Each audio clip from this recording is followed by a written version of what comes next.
आपली मागणी प्रामुख्याने ही आहे की जिल्हा परिषद शाळा मेडसिंगा येथे सध्या पहिली आणि तिसरी हा एकत्र वर्ग बसवला जातोय आणि 6वी आणि 7वी हा एकत्र वर्ग बसवला जातोय। आमची प्रमुख मागणी ही आहे की पहिलीचा सिलेबस आणि तिसरीचा सिलेबस हा वेगवेगळा असून नेमकं शिक्षक कोणाला शिकवणार। 6वीचा आणि 7वीचा हा सिलेबस वेगवेगळा असून नेमकं शिक्षकांनी 6वीचं शिकवायचं की 7वीचं शिकवायचं। शासनाने असं करावं की सगळ्याला पहिली ते 8वी एकच अभ्यासक्रम करावा व पहिली ते 8वी एकत्र बसवावे आणि एकच शिक्षक नेमावा। जर शासनाच्या माध्यमातून जरी पटसंख्या किती असेल तरी शासनाचा त्यांना त्यांची जिम्मेदारी आहे की त्यांना प्रत्येक वर्गाला एक वैयक्तिक शिक्षक देणं व ग्रामीण भागातील तरुणांचे जे शिक्षणाचा स्तर हा उंचावणं हे शासनाचं देखील तेवढंच कर्तव्य आहे। आमची जिल्हाधिकारी आताच आम्ही सीओ मॅडमची भेट घेतली की आम्हाला काही करून तात्काळ तुम्ही शिक्षक देणे हे तुमचे बंधनकारक आहे। आमची नागरिकांची मागणी आहे।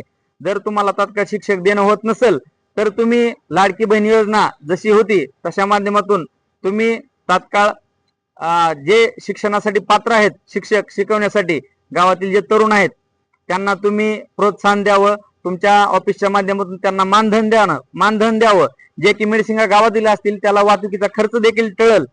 अशा माध्यमातून तुम्ही गावातली तात्पुरती तरी तिथं शिक्षकाची सोय करावी। कालच एका आम्ही जी पहिलीची गुणवंत विद्यार्थी म्हणून सत्कार केला होता। काल बहुतेक आज सकाळी तिनं टीसी काढून नेलेली आहे।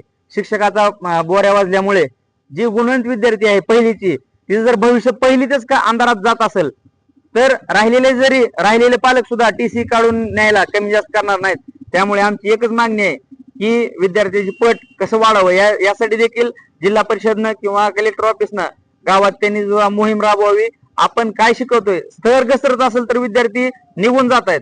त्यासाठी शासन फक्त पगार न देता शासनाने सुद्धा गावात सुद्धा पडताळणी केली पाहिजे। विद्यार्थी का शाळा सोडून जातात एवढी आमची मागणी आहे। लवकरात लवकर पूर्ण करावी नाहीतर आम्ही विद्यार्थी घेऊन आपल्या ऑफिसला सर्वच्या पहिली ते 8वी विद्यार्थी घेऊन इथं शाळा भरवण्यात येईल। विद्यार्थ्यांची संख्या किती आहे शाळेमध्ये? विद्यार्थी 110 काय नुकसान होत आहे विद्यार्थी? पहिलीच्या विद्यार्थ्याला तिसरीचं शिकवलं जाते। एकच शिक्षक 2 वर्ग ऍट टाइम घेत आहेत। नुकसान म्हणजे अंधारातच भविष्य। जिथून शिक्षणाची सुरुवात व्हायची तिथूनच अंधार पडायला चालू झालेला आहे। आज सकाळीच भुसगुडे म्हणून आहे तिची टीसी आजच सकाळी काढून नेलेली आहे।